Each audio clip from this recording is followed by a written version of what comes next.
President's car is now turning onto Elm Street, and it will be only a matter of minutes before he arrives at the trademark.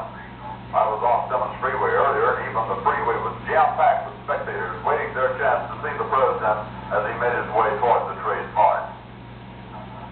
It appears as though something has happened in the motorcade route. Something, I repeat, has happened in the motorcade route. There's numerous people running up the hill alongside Elm Street. Those are the final moments of President Kennedy's life. He was assassinated for, well, we don't exactly know. The Warren Commission, which is a group of individuals assigned to investigate the President's assassination, had a 6-month investigative report, which is now the foundation of what actually happened in Dealey Plaza that day. The Warren Commission's report can be summed up in 8 conclusions. First was that the shots fired at President Kennedy and Governor Conley were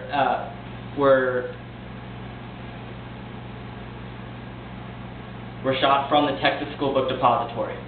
That room in the School Book Depository is seen here. The motorcade, which Kennedy and Conley were in, are seen here. Now, the reason that they believe they were shot from there is that a rifle was found there and bullet casings were found there. Conclusion number 2 is that they believe that 3 shots were fired. They found 3 shell casings next to the rifle, and also numerous witnesses believed that they heard 3 shots. Conclusion number 3 is that the second bullet caused 7 wounds between Governor Conley and President Kennedy. 2 in President Kennedy and 5 in Governor Conley. This second bullet, also known as the magic bullet, has a trajectory which is very controversial. That trajectory is said to be this. The bullet enters President Kennedy down at an angle of 17 degrees in the back. Once inside his chest, it turns right and exits his chest. Once in between Governor Conley and President Kennedy, it waits for 1.6 seconds, turns right, then left, then enters Governor Conley's back. Once it enters Governor Conley's back and is inside his chest, it turns right, exiting his chest and shattering his wrist.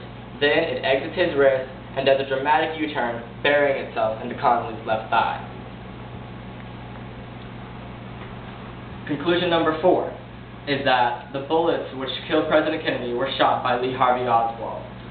His fingerprints were found on the rifle. There's a picture of him holding the exact rifle that was found there. That picture is seen here. Also, he was on the premises at the time. 2 witnesses saw him leaving the School Book Depository shortly after the assassination.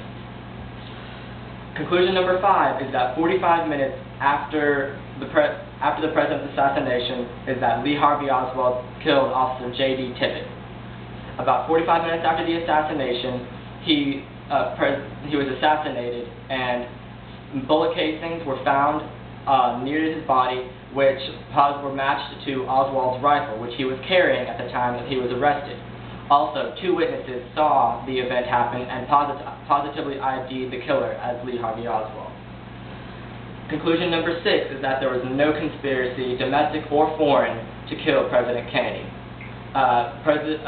Lee Harvey Oswald's life in the USSR has been recreated, and no ties to any mob or to the mob or anything like that could be found. Number 7 is that there were no ties to the U.S. government, meaning there was no conspiracy with the CIA or FBI. All contact made with Lee Harvey Oswald were for investigative purposes only, not to hire him as an assassin. And finally, the 8th conclusion is that Oswald acted alone. He had motive, means, and opportunity. His background in the military shows that he can do such a mission. With that said, the Warren Commission report is now the most widely viewed theory in the President's assassination. Thank you.